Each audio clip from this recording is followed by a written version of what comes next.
Good afternoon, everyone. Welcome to the East Bay Regional Park District Board Executive Committee. Today is Tuesday, July 13th, 2021, and we are almost on time. It's 12:32. We are meeting today in accordance with the board operating guidelines and also with the I can take it from here, Director Rosario. That'd be great. Thank you. Okay. This is Becky Fang, recording secretary, taking roll. President Rosario? Yes. Director Corbett? Here. Director Coffey? Here. Okay, and Park District staff participating in this meeting include GM Landreth, DGM Alvarez, Catherine Dudney, Lisa Gorgon, Matthew James, Rachel Arbios, and I see that Deborah Ocker will be joining us, and Steve Castillo. Today's Board Executive Committee meeting is held in accordance with Governor Newsom's executive order allowing for board members to participate in standing committee meetings remotely. We are providing live audio and video streaming. The public can provide comments 3 ways: live via Zoom, by submitting an email, or leaving a voicemail as noted on the agenda. This information can be found on the agenda, which is posted on the Park District's website at www.ebparks.org. If there are no questions about the meeting procedures, we can begin. Great. Thank you very much, Becky. Okay, we are ready for item number 2, transparency certificate update. Dr. Ana Alvarez. Thank you, Director Rosario. Good afternoon, everyone. Deputy General Manager, Dr. Ana Alvarez. I will be making a brief introduction to frame Catherine Dudney's presentation. So the item before you provides us with an opportunity to publicly recommit to our organizational values of transparency, as well as describe the process undertaken to validate our practices that confirm transparency in mission delivery. All of this speaks to what's most important here, which is the public's trust and confidence as essential to the vitality of the Park District's mission. The interest in seeking a third-party validation speaks primarily to this principle, not just in concept, but through practice, which is really, really important. As we will see today, the transparency certification process weaves together 3 key outcomes which are crucial contributors to sustaining the public's trust. I would say first and foremost, it establishes a higher standard beyond California's ethics laws relating to public agency transparency. The certification process also provides a tangible exhibit of the Park District's commitment to good governance. And it demonstrates in practice how the Park District operationalizes its organizational values, since the certification process truly brings to life our value of transparency. So Director Rosario, Catherine will be walking us through this process and will remain available to answer any questions, and I will remain available to answer any questions that you may have. Thank you. Catherine? Thank you. Catherine Dudney, Management Analyst. Getting some help today with the slides from Matthew James. Matthew, if you could please bring up the transparency slides for us. Great, thank you so much. Next slide. In the introduction, Anna mentioned that we are providing this as part of our transparency values that we have. We have 5 stated values for the Park District. Go ahead, next slide is good. We do hold the public's trust in meaningful stakeholder engagement and unfettered access to timely and reliable information on decisions and performance. That's what we state in our transparency value. So in terms of this particular certificate, it is one that is offered by the Special Districts Leadership Foundation. I wanted to get a little more information about that organization. It was founded to promote and recognize excellence in government and management of special districts. And in total, there are over 5,300 special districts in California, of which 1,900 are independent special districts, which the Park District is one of. There are 114 park and recreation districts, and 87 of these are independent park and recreation districts. So the Special Districts Leadership Foundation offers 4 programs to promote good governance and best practices. a certified special district manager, certificate of in special district governance, districts of distinction accreditation, and then the district transparency certificate of excellence, which is what we're discussing today. Next slide.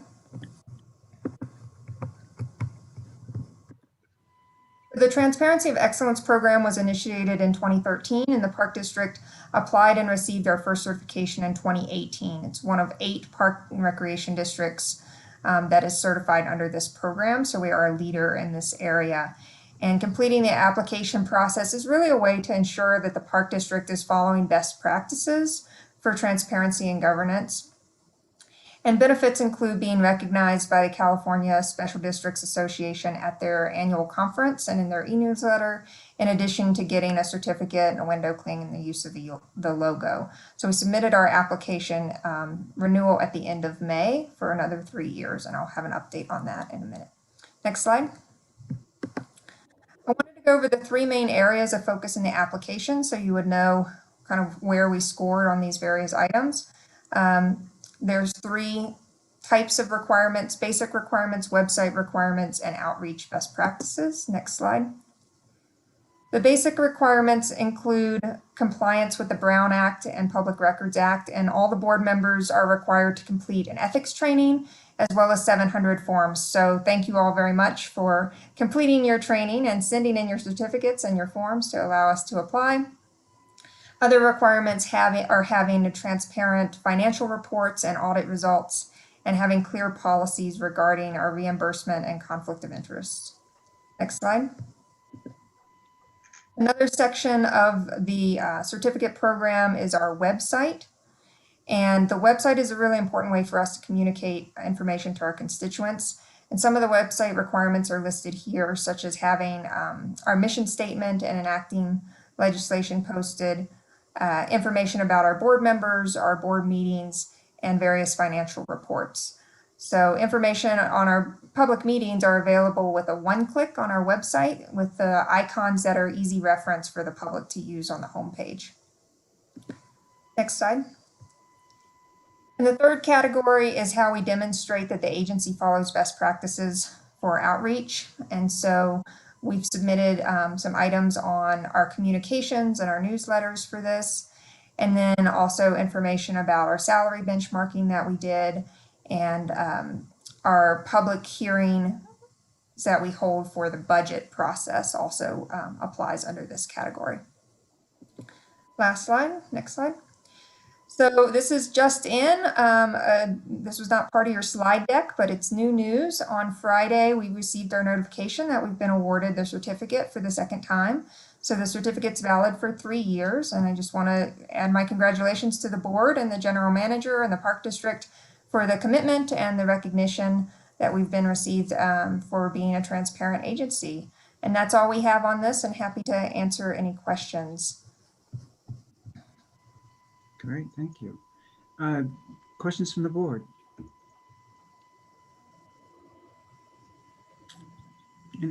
Director Corbett.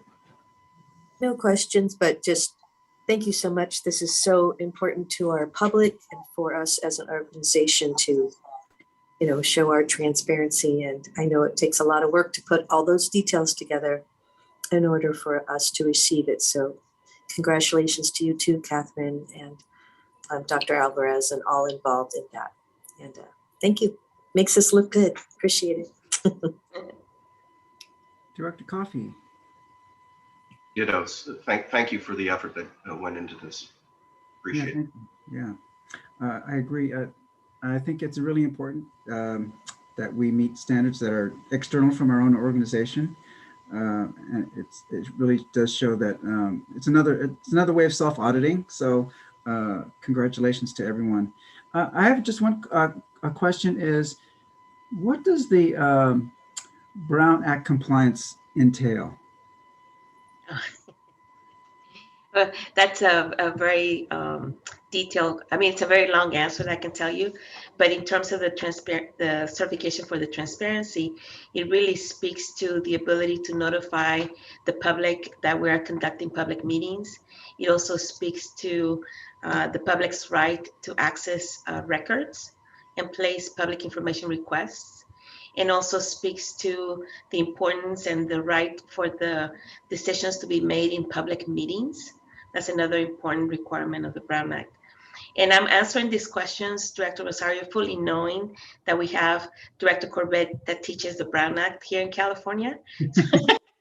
So I want to make sure that I passed, but and there's many other requirements that speak to the Brown Act, but the ones that I just mentioned, it's the ones that relate mostly to the transparency certification.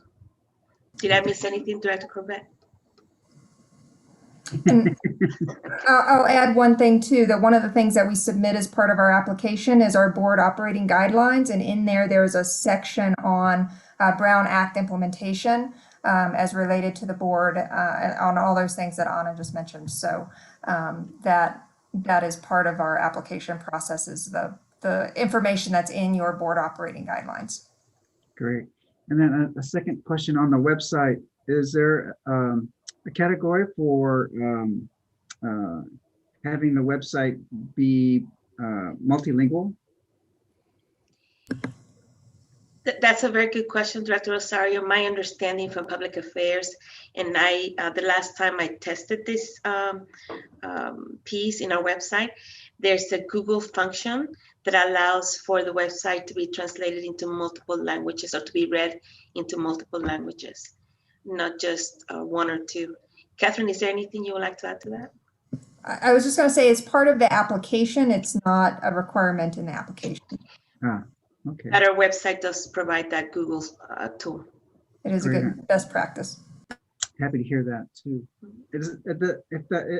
That's a Google application. So is that if someone has an Apple or a Mac, does that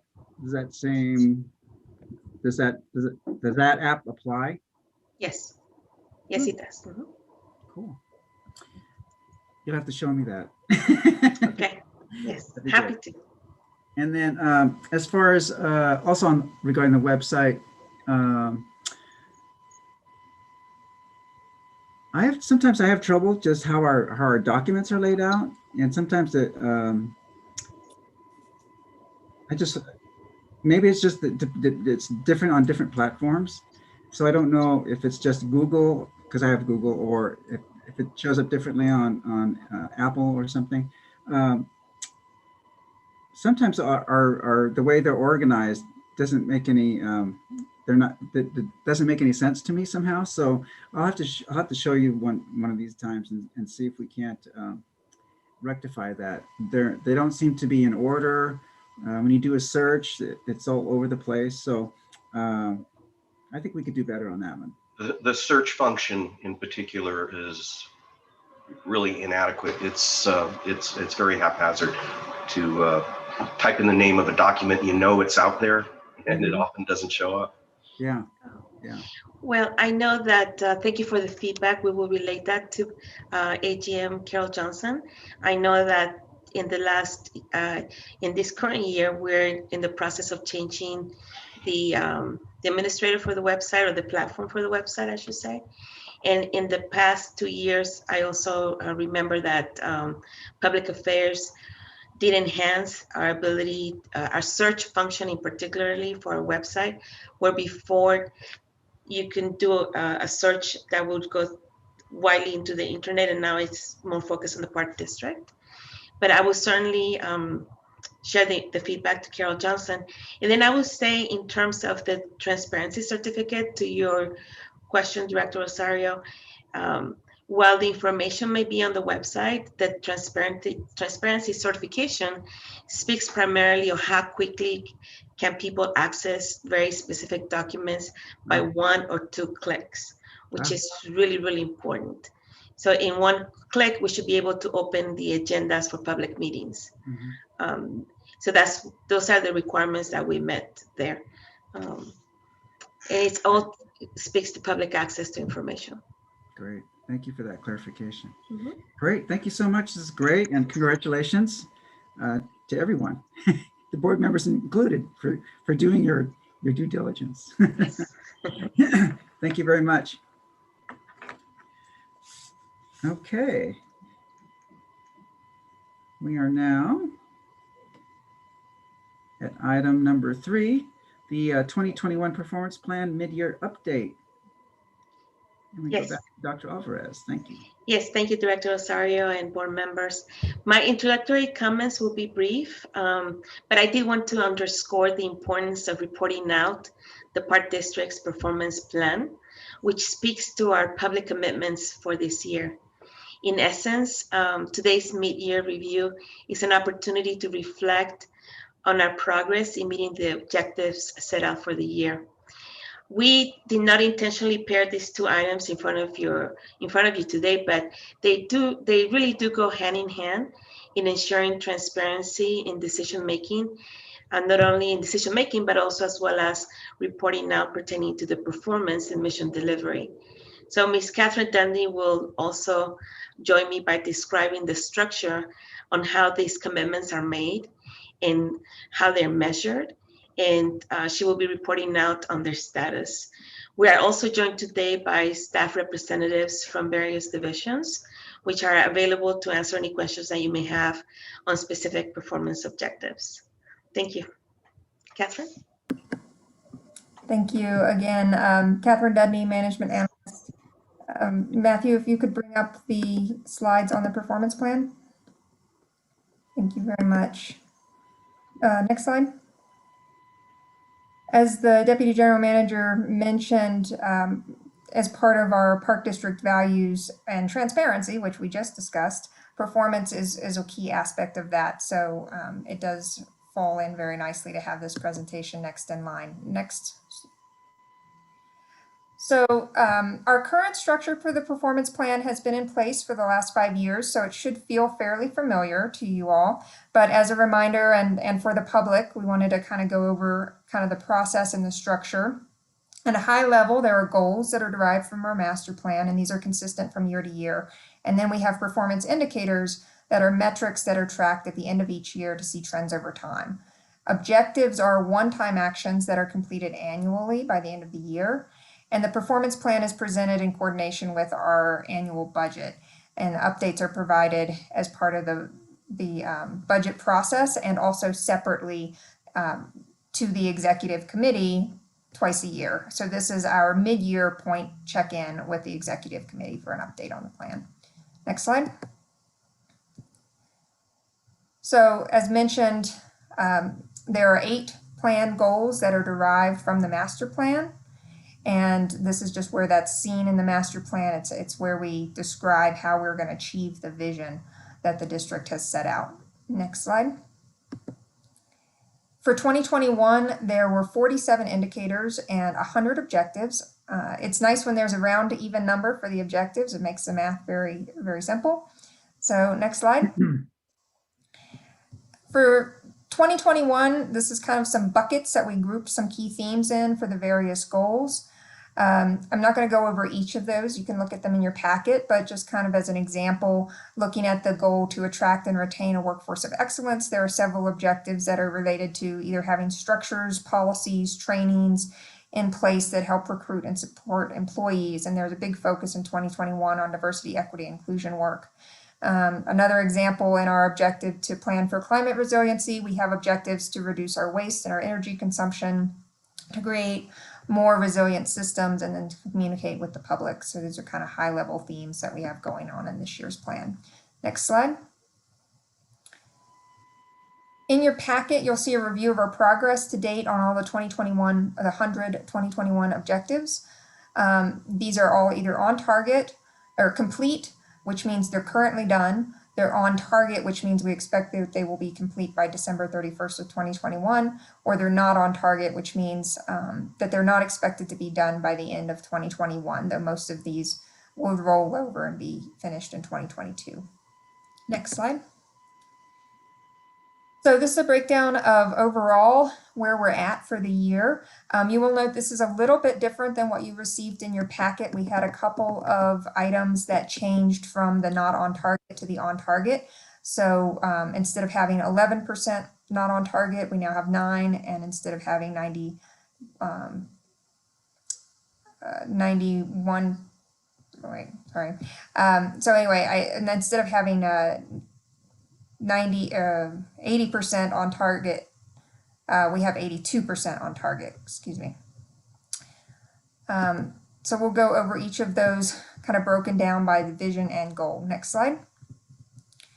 So this is broken down by the 8 goals, and you can see the goal logos across the bottom.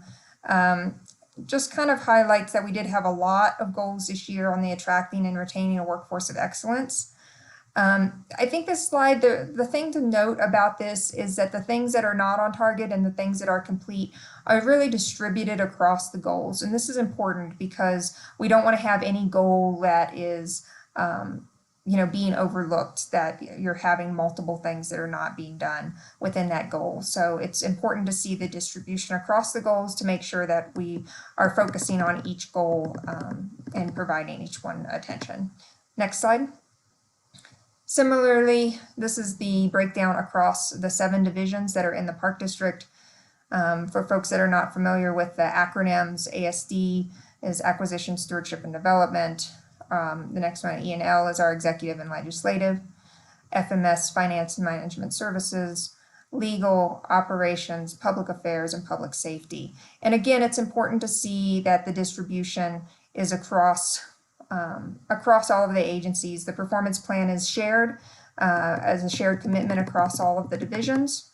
And it's important that all of the divisions are working together to make sure that their objectives are on target. Next. This is a comparison from previous years I thought that might be of interest to folks.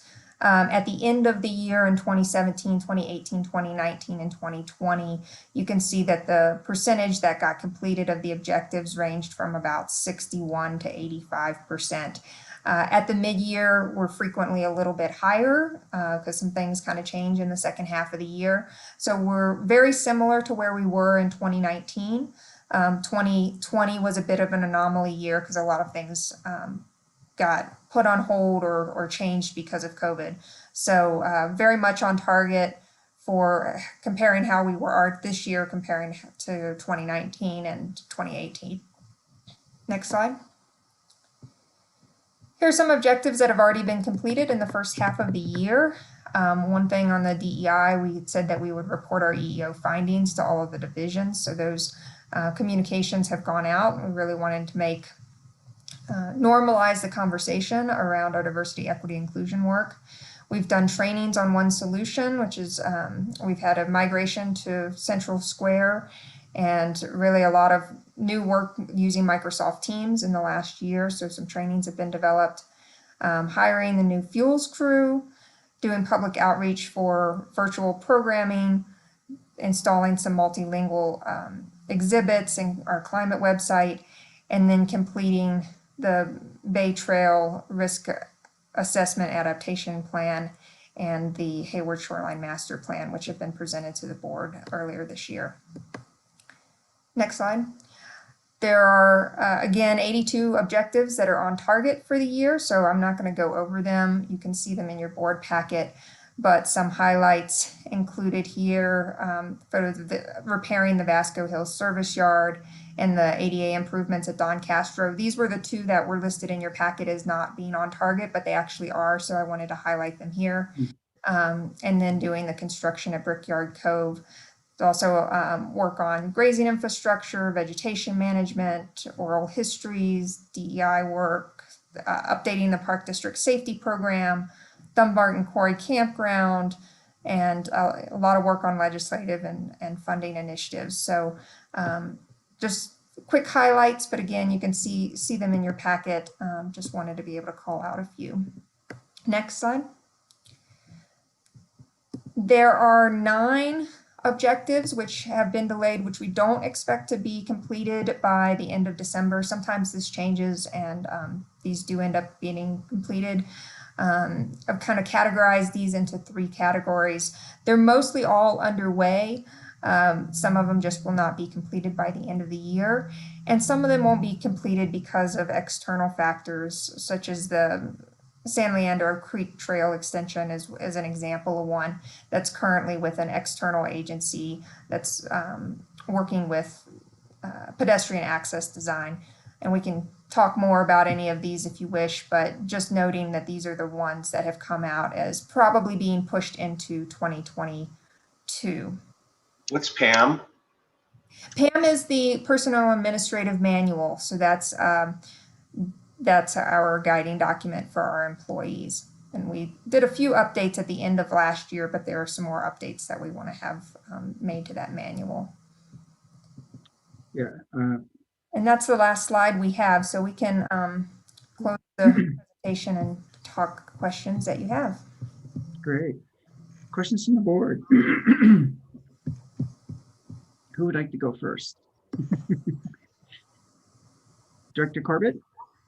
I just have a quick comment. Once again, thank you for, really completing so many important projects. And it's great to see such progress, especially with the challenges we know we have had thanks to COVID-19.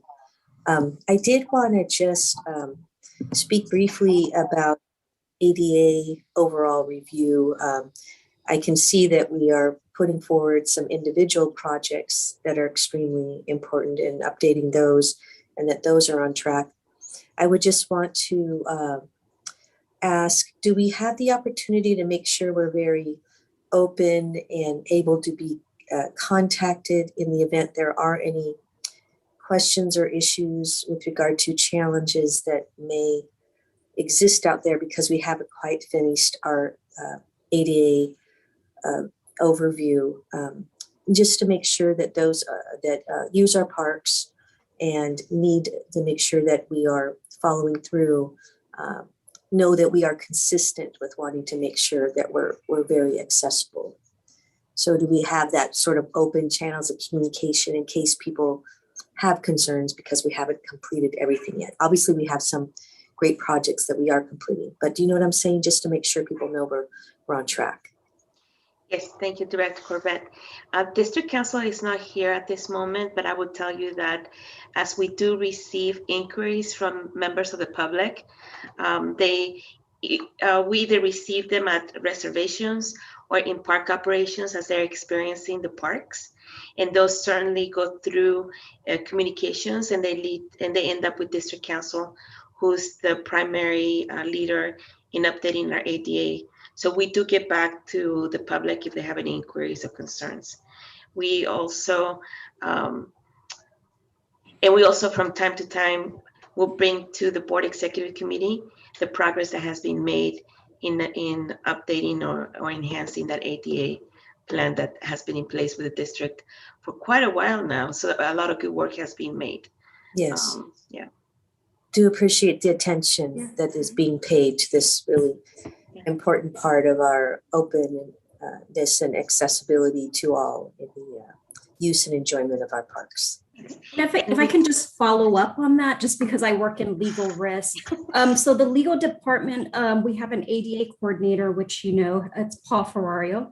And we also have a form that's available to the public that they can submit any questions or complaints. And from what I understand, the process is that form is submitted to the ADA coordinator, and then it gets vetted and routed to legal counsel for review and comment and coordination. Okay, very good. Good to know that the channels of communication are wide open. Thank you. I think we're, correct me if I'm wrong, I think we're still under, we created an ADA fund. I think it was, is it $50,000 or $500,000 a year in response to litigation or possible litigation some years ago. And I think that is still ongoing. Yes, that is correct. And of course, being that I've been here for so long, that took place under our former district council, Ted Radosevich. And I believe it was part of the annual budget where $500,000 set aside as part of the budget process for ADA projects and improvements. Great. Is there an annual report either to the operations or to the board on the progress of that project? Yes, Director Rosario, we typically will receive a report and an update of those completed ADA projects at the board workshop number 3.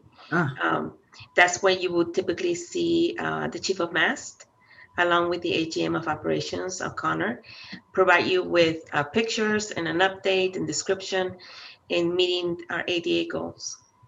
Thank you. I knew we had it just recently, and I'm just getting older, I think. Just glad Becky's here to help. Director Coffey, do you have any questions? I'm looking through our materials, both that were in the board packet. Here it is. Okay. I was going to ask where the checklist of objectives were that we were using, and I see it's attachment A in our packet. Is that correct? Yes. And then no other questions. I appreciate then the update. Well, thank you, Director Coffin. Just for the board, we do publish the Park District's performance measures or performance plan as part of your operating budget document. That's another place where you can find them.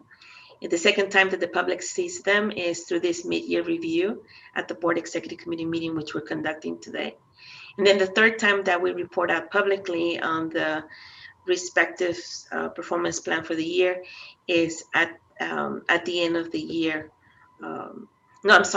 At the operating budget for the following year. We report out where things have been completed and what will be rolling out to the following year.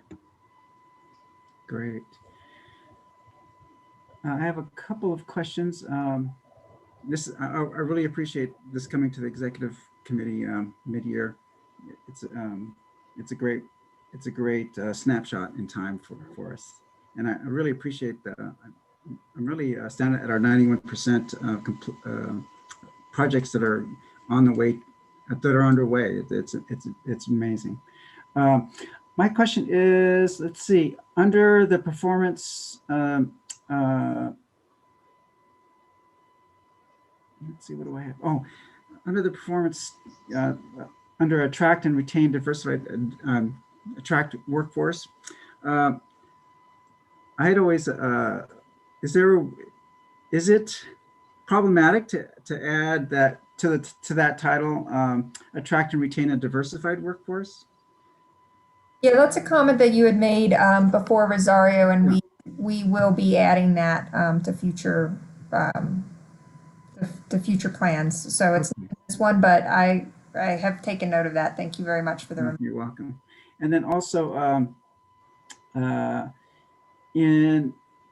under retaining workforce, I just happened to meet with a couple of dispatchers at a memorial recently, and I asked them about the vacancies in our dispatch department, and it sounds like, of course, this is all anecdotal, that people are washing out at the background, and so I think we need to look at, our background checks too stringent, something to look at. And then also another place where people are failing is at the actual tests. I know dispatch is a complex place. I mean, they used to have, in my days, police officers on light duty could do a stint in there, but in dispatch. But now it's so complex that even they can't do it. So I'm wondering if there's a way we can either have look into some way of training people prior to them taking the test, or so some kind of academy or something. But it's just that the dispatcher has been chronically understaffed, and I'm just, especially during COVID, they went through a horrendous a year in just the amount of overtime and long schedules. So, and they are critical to both public safety and our operations. So I'm always concerned about getting those positions filled. Well, thank you, Director Osario, for that feedback. We will certainly share with Allison Cook in Human Resources. And also I'd like to take the opportunity to thank the board and the executive committee for the addition of the HR positions as part of the 2021 budget process, which has enabled us to rethink how we're conducting our recruitments in our recruitment and classification unit.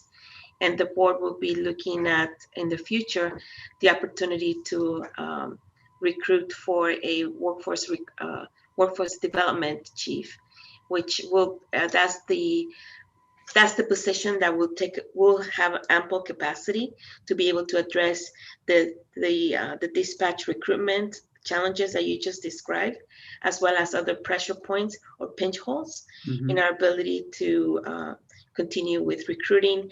And most importantly, to your point, Director Rosario, getting boots on the ground where you are seeing the biggest pressure in terms of mission delivery, which is in park operations and certainly with law enforcement and dispatch, which plays a very critical role in our ability to do our work, the public's work, I should say. Thank you. And I was really happy to see that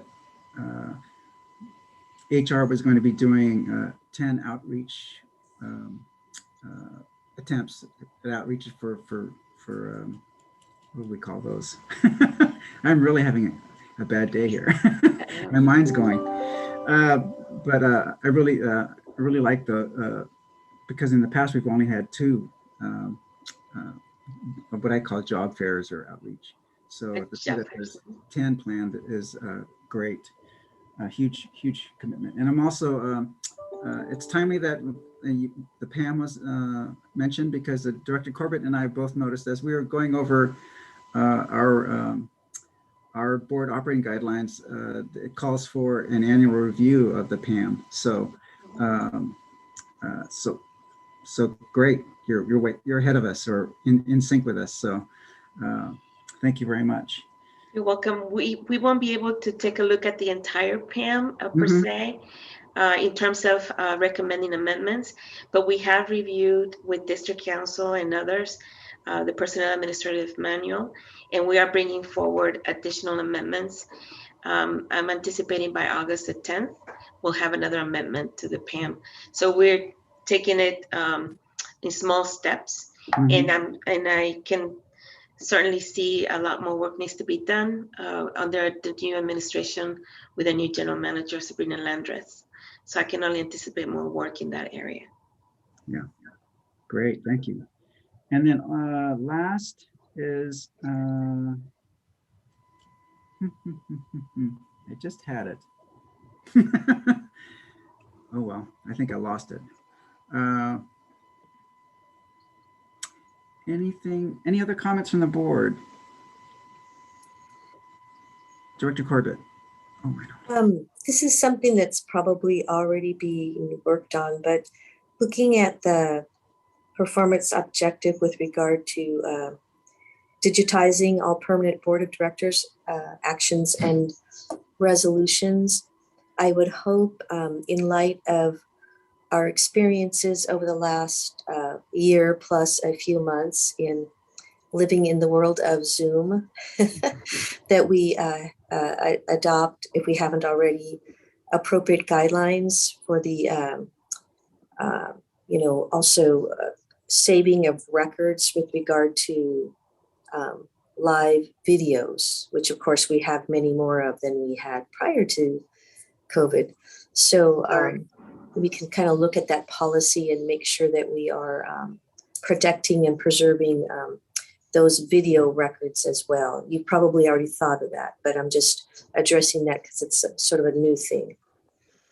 Yes, thank you, Director Corbett. We are in the process of, we do have a record retention policy, which will speak to the videos. While it's a new data form of record retention, nonetheless, it's already mentioned in that policy.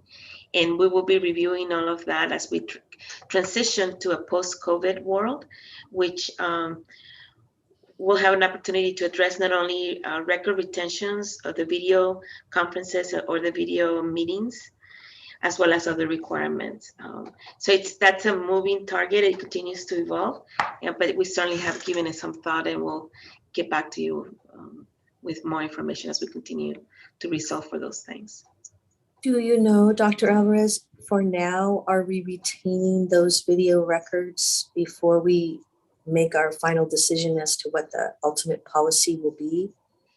My understanding in conversations, and Deborah is here, and I would like to give her an opportunity to contribute, but in my conversations with Deborah Ocker and District Council, those videos are posted on YouTube. So they're already uploaded there. We do have and control the video data as a data file as we contract out with PrimeGov. So we already know that we're storing them. The question is it for 2 years or longer? And do they live only on YouTube, or and they will most likely live in our smart agenda management so that the public can have quick access to those. Okay, well, I would hope that that comes before the board for a discussion at some point as we determine what our long-range rules will be. Yes. Thank you. Yeah, the record retention is something I wanted to bring up too. I think it's a government stipulation that a minimum of 2 years, but I really think we should consider longer. Just to highlight a couple of things, I've had a couple of constituents or former employees whose records were lost in regards to retirement. People that had retired, and then they came back, and then the records were lost when we made the move from CalPERS to Transamerica, or in one case, one employee resigned the park district, took another job, and then got rehired, and then they could not find his records from his previous employment. So I think that's problematic, especially around retirement issues. And then I remembered my last inquiry is that around transparency and data collection. You know, this has been an issue that we've brought up before, is people attending our programs. Are we collecting the data to show the demographics, the breakdown that we are reaching the population that we're saying we're reaching? And so I just wanted to make sure we are on the way or are collecting that data, and how. Yes, thank you, Director Rosario. I'm very happy to report that as of last week, I was informed by operations that they were modifying the registration forms that are part of the ActiveNet platform, where individuals can, or members of the public can register for our recreation programs, as well as our educational interpretation programs, or environmental education programs. And they were changing or amending ActiveNet to be able to capture demographical data in response to the board's interest and request, as you have voiced in the past, including the March 26 board workshop #2. So if it's not in place right now, it's imminent. So that's the good news. And the second good news is that in my conversations with operations again, that's where the opportunity is to capture this demographical data, that we have already had historical data that's considered secondary data sets, where we make nexus to the schools that we're serving, the zip codes where the children and other program participants are coming from. And those additional secondary data sets will be provided to a demographer consulting firm to be able to confirm and validate the nexus that we're making in understanding who we're serving. And that, thank you again to the board directors, because in your mid-year budget appropriations, the board was very kind to allocate funds to be able to secure the right demographer firm, which operations should be issuing an RFP in the fall at the latest. So we are being responsive and we are moving forward and have already taken substantive actions. So thank you. Great. That's so good to hear. Thank you so much. Just I know want it's to a lot add, of that's work. really great news. Thank you. Yeah, You're welcome. Catherine. I just wanted to make a comment specific to the performance plan because we had gotten some feedback on this last year. There will be changes for the 2022 performance plan when we make it. They show up in the indicators section rather than the objectives, which is why reported on here. Most of the indicators, we don't have enough data mid-year to really give you an accurate picture of what the indicators are. So we just report out on the objectives. But at the end of the year, when we report out on the indicators, we'll be modifying a couple of the indicators to be a little clearer about the data. So for example, we have internally in our workforce in that attract and retain a diverse workforce of excellence. We have an indicator there that's a yes, no. We'll be changing that to a percentage that reflects the data that we have. And that was a comment we received.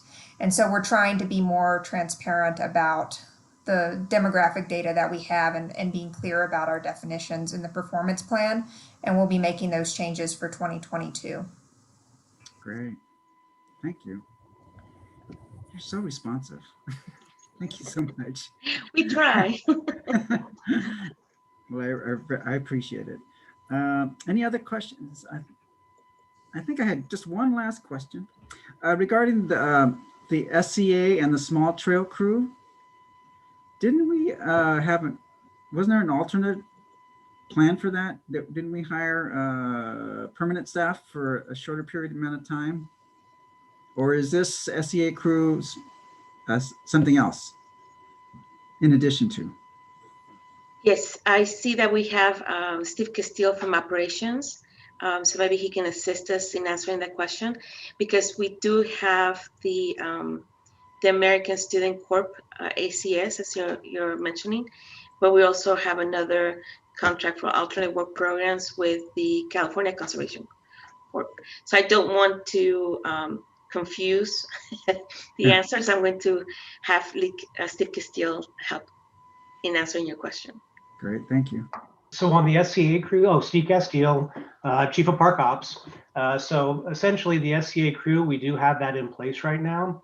I know that we have a couple of acting positions that were taken from Park Operations to assist get that in. And I do know that the SCA crew partially is functioning right now, and that they're looking at hiring in the remaining of the staff to cover that. And then on a separate note, we also have the California Conservation Corps, who is currently also assisting us with the fuel abatement mitigation from the IPM glyphosate changes as well. And that'll be probably, a 10-week contract that'll be moving forward that we just got approved as well.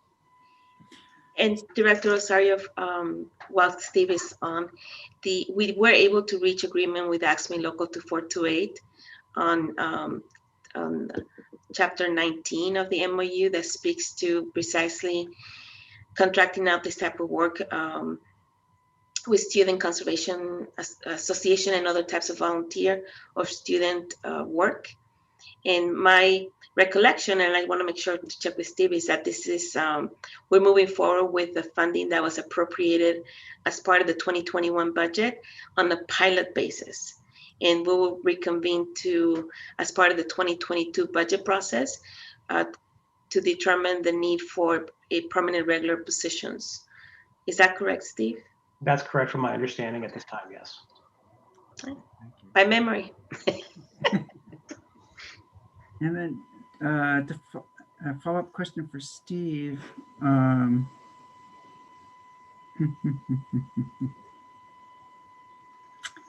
Just went by.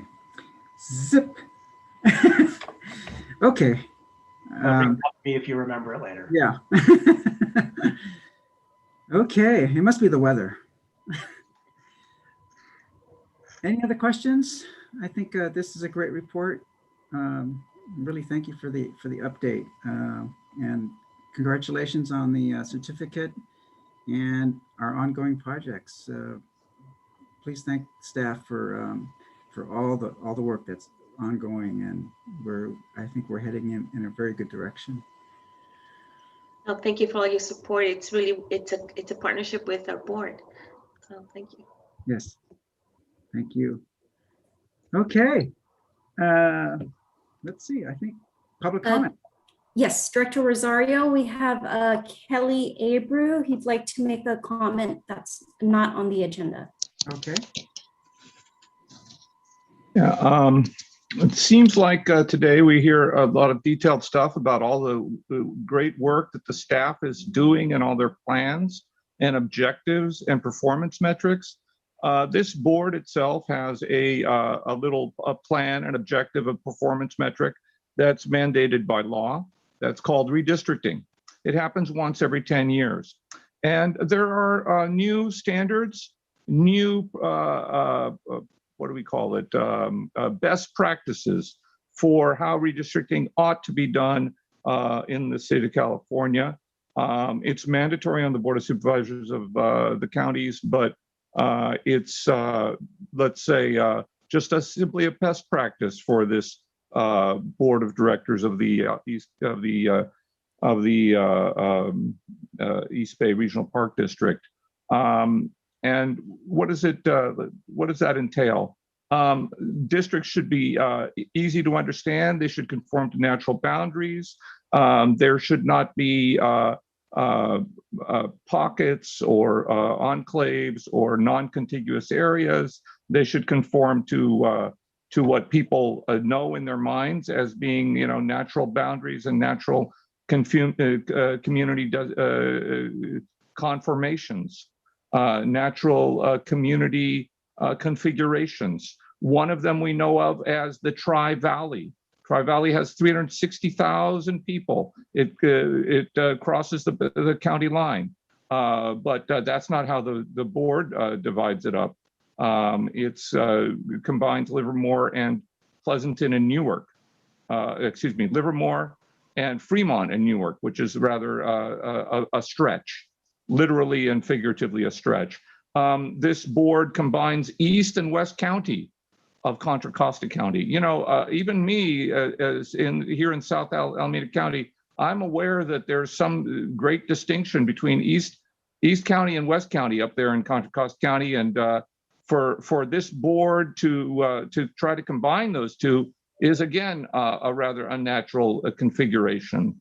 And there's numerous more things happening in this redistricting map. And for the staff to come and tell you, oh, we're fine because we've got our population counts are almost perfect, and we only need to make only minor changes, minor tweaks, minor adjustments. We live in this utopian world of really perfect districts, and we just tweak it a little bit, and we're going to be perfect again for another 10 years. That doesn't correspond to the reality of the law, and I think that you should go back and start from first principles of who are your communities, who do you represent, and what boundaries are more natural. Thank you. Thank you. Thank you, Kelly. And then let's see.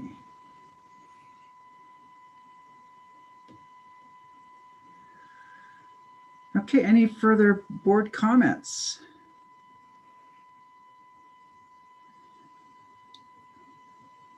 No comments? I would like to, regarding our items that could be discussed in the future. I know one of my PAC members, Linda Deschambault, is interested in climate change. And I was wondering if there's a possibility of reviewing our current climate initiatives. I forget what it's called. Adaptation. Yeah. And look at our current climate policy and to see if there's areas where we can update or maybe emphasize more. Yes, Director Rosario, The Park District has done some work pertaining to the adoption of a climate change policy framework that speaks to both adaptation as well as mitigation.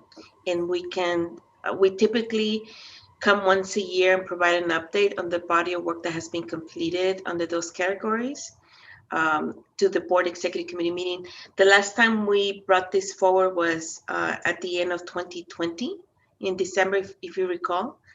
But happy to take a look at that, and I can certainly speak to GM Landreth as we continue to implement the work plan for the board executive committee for this year. Okay, great. Yeah, I mean, what's spurred this was in our packets that we get in the mail in the Bay Monitor. There was a very good article on microgrids, and it's something that Director Corbett and myself have been advocating. I think since we've been on the board, but and I was specifically thinking of Point Pinole Service Yard, something that's where Point Pinole Service Yard has been running on generators since time immemorial, seems like, and there's an excellent opportunity there to possibly, take that off the grid and creating these microgrids wherever we can, especially now with climate change and the weather. I mean, our grids are being affected as far away from with these fires in Oregon and in the Sierras. So the opportunities to create microgrids and get off and contribute would be, I think, something we should look at. Okay. So now we have comments from our general manager, Sabrina.